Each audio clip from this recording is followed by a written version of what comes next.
পদ্মপুরাণ বা মনসামঙ্গল কাব্যের কিংবদন্তি নায়িকা বেহুলা, যে স্বামী লক্ষিন্দরের জীবন বাঁচাতে দিনের পর দিন ভেলায় ভেসেছিলেন স্বামীর মৃত দেহের সঙ্গে। সেই সত্যিকারের প্রেমের গল্প আজও মানুষের মাঝে অমর হয়ে আছে। আর এটাই সেই বেহুলার গ্রামের বাড়ি। এই গ্রামে জন্মগ্রহণ করেছিলেন বেহুলা সুন্দরী। বেহুলা সম্পর্কে গ্রামের লোক কি বলে? এমন একজন সতী মেয়ে আসিল, এর চালনে করে পানি লিয়ে আসিছে, ইতিহাসে সব আছে। আর হলো লোয়ার কালাই আড়াই খোরা জাল দিয়ে সেদ্ধ করে ডাল ডান দিছি। এই গ্রামে আজও আছে বেহুলার কূপ, যে কূপের পানি বেহুলা ব্যবহার করতেন পূজার কাজে। এবং সবচেয়ে আলোচিত যে বিষয়, সেটা হলো বেহুলার নৌকা। স্থানীয়দের বিশ্বাস, বেহুলার এই নৌকায় কোপ দিলেই মৃত্যু অনিবার্য। এর ভিতরে ধরেন পাথর ছিল একটা, আচ্ছা পাথর রাত্রে যাতায়াত করতো, আচ্ছা মানুষের বাড়ি যাইতো, আচ্ছা অনেক গরিব গরিব দুঃখীকে সে মানে সাহায্য করতো সাহায্য করতো। শুনছি। আচ্ছা আবার এই দুধ পুকুর ছিল এইদিকে, একটা দুধ আচ্ছা পুকুরটা আছে এই বাড়ির ওই পাশে। আচ্ছা সে পুকুরে অনেক মানুষ মান্যত করতো, যাদের ছল হয় নাই তাদের ছল হইতো। যে অমর প্রেমের গল্প আমরা যুগ যুগ ধরে শুনে আসছি, তার প্রথম সূত্রপাত ঘটেছিল ঠিক এই জায়গাতেই।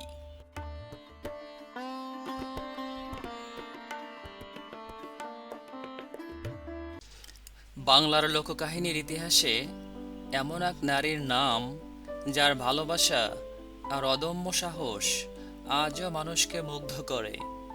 তিনি বেহুলা। পদ্মপুরাণ বা মনসামঙ্গল কাব্যের সেই কিংবদন্তি নায়িকা বেহুলার গ্রামের বাড়ি বলে পরিচিত স্থানটি রয়েছে সিরাজগঞ্জ জেলার তারাস উপজেলার বিনসারা গ্রামে, বাংলাদেশের বৃহত্তম বিল চলন বিলের বুকে। শত শত বছর ধরে এই স্থানকে ঘিরে রয়েছে নানা গল্প, লোকবিশ্বাস আর ইতিহাসের অসংখ্য প্রশ্ন। সত্যি কি এটাই বেহুলার স্মৃতিবিজড়িত সেই গ্রাম, নাকি এটি কেবল লোককথারই এক জীবন্ত প্রতীক? আজ আমরা রওনা হয়েছি সেই রহস্যময় বেহুলার বাড়ির সন্ধানে। চলুন আপনিও আমাদের সঙ্গে ঘুরে দেখি ইতিহাস, কিংবদন্তি আর চলন বিলের অপরূপ সৌন্দর্য ঘেরা সেই স্থান। আমরা এখন এগিয়ে চলছি বাংলাদেশের অন্যতম প্রাকৃতিক বিস্ময় চলন বিলের বুক চিরে। অনেকেই এটিকে শুধু একটি বিল ভাবলেও আসলে এটি বাংলাদেশের সবচেয়ে বড় বনাঞ্চল। নাটোর, সিরাজগঞ্জ, পাবনা ও নওগাঁ এই 4টি জেলার বিস্তীর্ণ এলাকা জুড়ে ছড়িয়ে রয়েছে চলন বিল। চলন বিল শুধু প্রাকৃতিক সৌন্দর্যের জন্যই নয়, এর ইতিহাস, সংস্কৃতি, জীববৈচিত্র্য এবং লোককাহিনীর জন্য বিশেষভাবে পরিচিত। আর এই অঞ্চলেরই এক প্রান্তে সিরাজগঞ্জ তারাস উপজেলার বিনসারা গ্রামে রয়েছে কিংবদন্তি নায়িকা বেহুলার গ্রামের বাড়ি বলে পরিচিত সেই ঐতিহাসিক স্থান। আর অল্প সময়ের মধ্যেই আমরা পৌঁছে যাব সেই ঐতিহাসিক স্থানে। আমরা এখন অবস্থান করতেছি, এটা বিনসারা বাজার। এই বিনসারা বাজার থেকে আচ্ছা, বাজার পার হয়ে হাতের বাইরে রাস্তা গেছে, এদিকে যেতে হবে।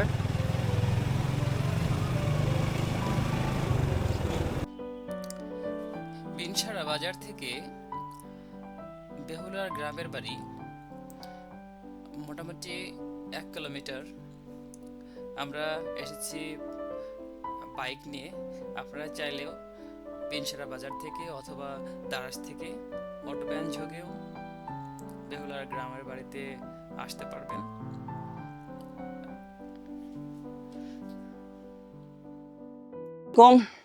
আমরা অবশেষে চলে এসেছি আমাদের সিরাজগঞ্জের তারাস উপজেলার সেই বিখ্যাত বাংলা সাহিত্যের মধ্যযুগের অমর কীর্তি বেহুলা লক্ষিন্দরের বাপের বাড়ি। এটা তারাস উপজেলার বিনসারা গ্রামে অবস্থিত। আমরা দেখতে পাচ্ছেন 14 নং বিনসারা সরকারি প্রাথমিক বিদ্যালয় ব্রাকেটের মধ্যে দেখতে পাচ্ছেন বিনসারা ঐতিহাসিক বেহুলার বাড়ি। এইটাই সেই ঐতিহাসিক বেহুলার বাড়ি।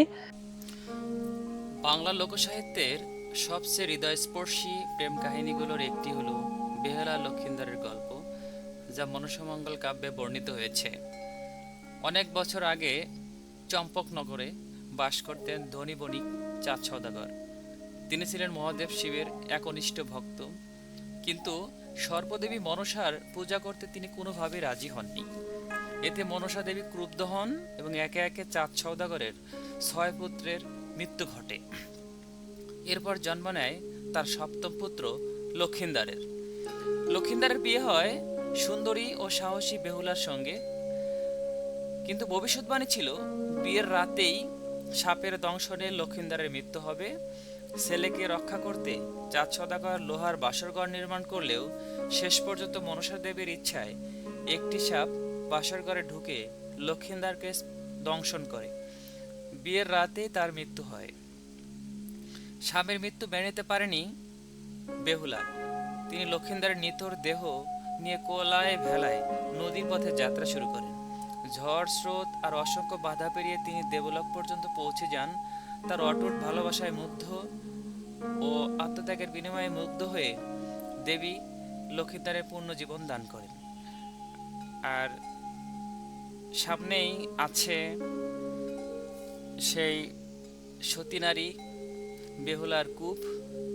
আপনাদের একটু সামনে থেকে দেখাবো, এই কূপের ইতিহাস শোনাবো এবং এই কূপের আশেপাশে আরো কি কি জায়গাগুলো আছে বেহুলার স্মৃতি বিজড়িত, সেগুলো আপনাদের দেখাবো। জনশ্রুতি আছে বেহুলা তার নিত্যদিনের পূজার জল সংগ্রহ করতেন এই কূপ থেকে। কালক্রমে অনেক কিছু বদলে গেলেও স্থানীয় মানুষ এখনো পরম মমতায় ধরে রেখেছেন এই স্মৃতিগুলো। তার প্রমাণ হিসেবে দেখতেই পাচ্ছেন কূপটা খুব সুন্দর করে লোহার গ্রিল দিয়ে এটাকে ঢেকে দেওয়া হয়েছে। লোকে মুখে শোনা যায় যে এখানে প্রথমে কোনো কূপ ছিল না। পরবর্তীতে কোনো একজন মানুষকে স্বপ্ন দেখানো হয় যে এখানে 5টা কূপ আছে। তার স্বপ্নের পরিপ্রেক্ষিতে এই কূপটা খনন করা হয়। তারপর সত্যি সত্যি এখানে 5টা কূপ পাওয়া যায় এবং আরও শোনা যায় যে এখানে যখন কূপ খনন করে এখানে অনেক বিষধর বা বিষাক্ত সাপ বের হতো। আর আরেকটা কথা শোনা যায়, আমরা পরবর্তীতে আপনার ভিডিওর মধ্যে দেখতে পাবেন যে সে বলল যে এখানে একটা এই কূপের ভিতর পাথর ছিল, সে পাথর নাকি অলৌকিক ক্ষমতা সম্পন্ন ছিল। এই পাথরটা কাছে মানুষ বিভিন্ন মানত করতো, সে মানতগুলো পূরণ হতো। এই পাথর যদি কেউ ঘরে নিয়ে যেত সে ঘরে থাকতো না, অটোমেটিক্যালি এখানে চলে আসতো। পরবর্তীতে এই পাথরে অনেকে চুরি করার চেষ্টা করছে, পাথরে লাথি দিলে অনেকের জ্বর হইতো, এরকম এখানে স্থানীয় মুরব্বীদের থেকে শুনতে পেলাম। আর লোকে মুখে শোনা আরও কিছু মিথ হলো যে এই কূপের তলদেশে নাকি একটি গোপন সুড়ঙ্গ পথ ছিল যা সরাসরি চলন বিলের গভীর নদী এমনকি নাগলোক মানে স্বর্গ পাতালের সাথে যুক্ত ছিল।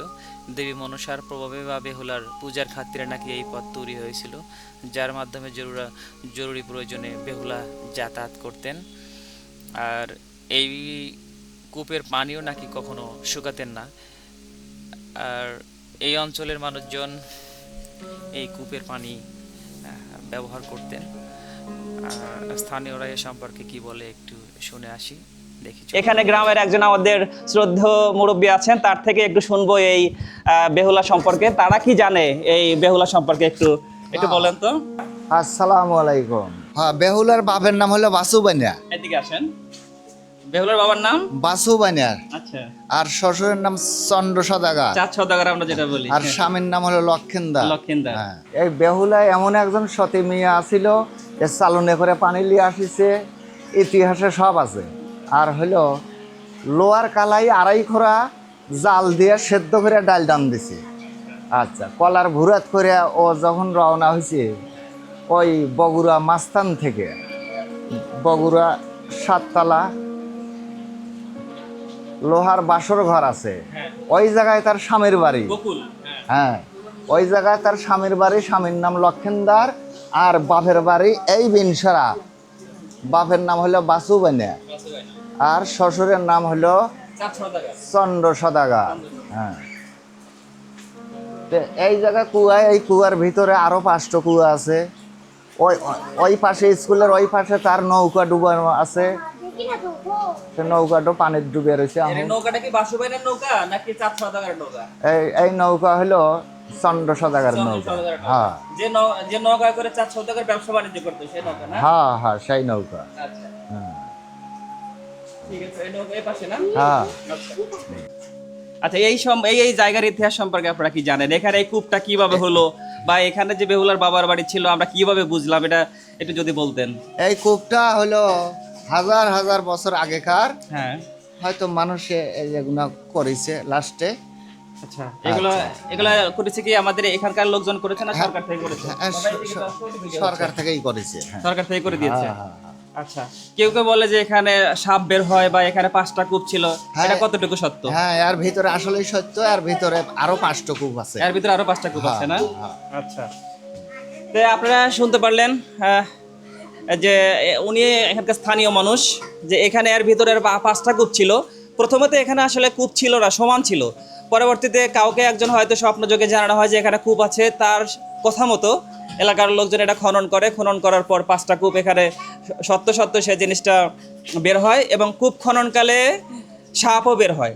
তারপর থেকে মানুষ শ্রদ্ধা ভক্তির সহিত এই জায়গাটা স্মরণ করে। এখানে পুণ্যার্থীরা আসে, হিন্দু ধর্মের অবলম্বীদের কাছে এটা একটা পুণ্যময় স্থান।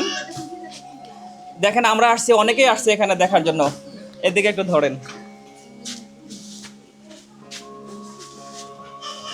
আপনারা কোথা থেকে এসেছেন? নওগাঁ থেকে। আপনারা কি এই কূপ দেখার জন্য এসেছেন? সেই বিখ্যাত কূপটা দেখলাম। এই কূপ নিয়ে অনেক কথাই শুনলাম স্থানীয়দের মুখে। আসলে বৈজ্ঞানিকভাবে ঐতিহাসিকভাবে জিনিসটা সত্য কিনা এটা প্রমাণের বিষয়, কিন্তু প্রমাণ না হলেও যুগের পর যুগ ধরে মানুষ এই জিনিসটা বিশ্বাস করে আসতেছে। সেই বিশ্বাসে উপরেই এই জিনিসটা চলমান, মানুষ আসে দেখার জন্য। যদিও মঙ্গল কাব্যের একটা ঘটনা, এখন এর তো একটা কাব্যের ঘটনা, ঘটনা কতটুকু সত্য বা মিথ্যা সেটা যাচাই করার বিষয় নয়। আমরা বিশ্বাসের জায়গা থেকে, মানুষের মুখে বিশ্বাসের জায়গা থেকেই দেখার জন্য আমরা। এই কূপের পাশে আছে বেহুলার ব্যবহার করা সেই রহস্যময় নৌকা এবং পুকুর। আমরা প্রথমে আপনাদের নিয়ে যাচ্ছি সেই পুকুরের দিকে। চলেন পুকুর দেখে আসা যাক।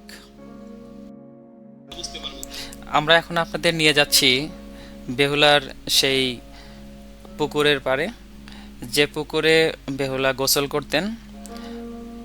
লোকের কথায় বা লোকের মুখে শোনা যায়, অতীতে গ্রামে কোনো বিয়ে বা বড় অনুষ্ঠান হলে গ্রামবাসীরা পুকুরের পাড়ে গিয়ে তাদের মানত জানাতো, এবং মানত জানালে তাদের অলৌকিকভাবে পুকুরের ঘাটে তাদের হাঁড়ি পাতিলগুলো ভেসে উঠতো, এবং তারা সেগুলো ব্যবহার করে আবার পরিষ্কার পরিচ্ছন্ন করে পুকুরের ঘাটে রেখে যেত।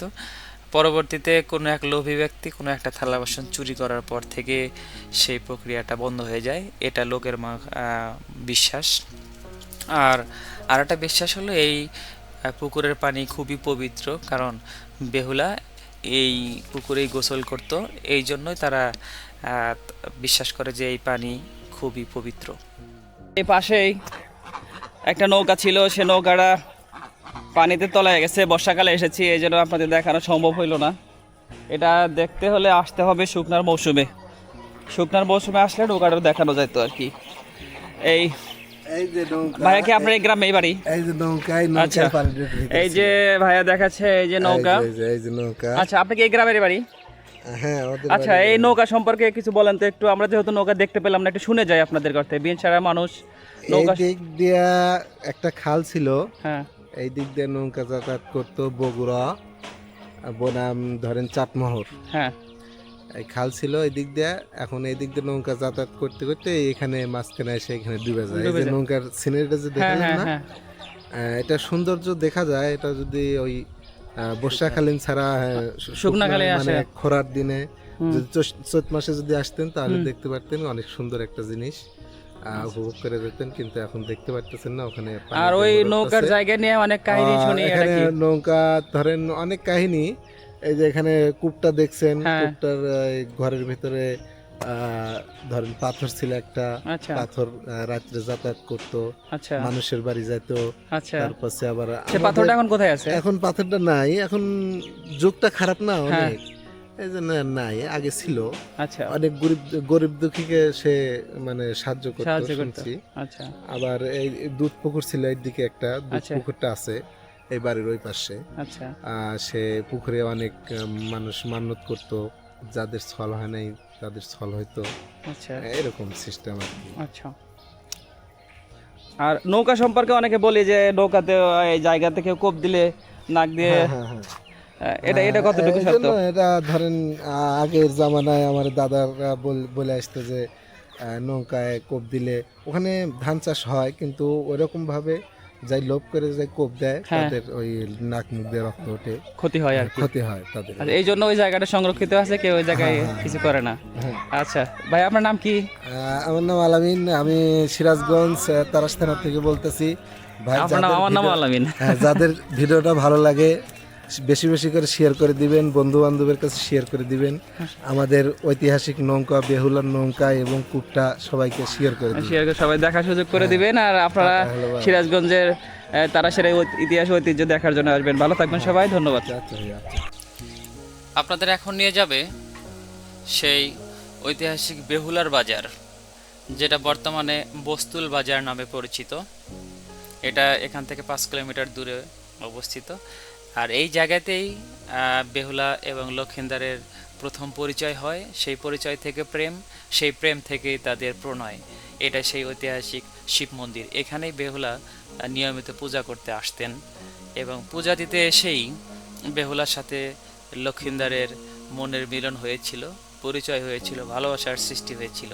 এটা সেই ঐতিহাসিক বেহুলার শিব মন্দির।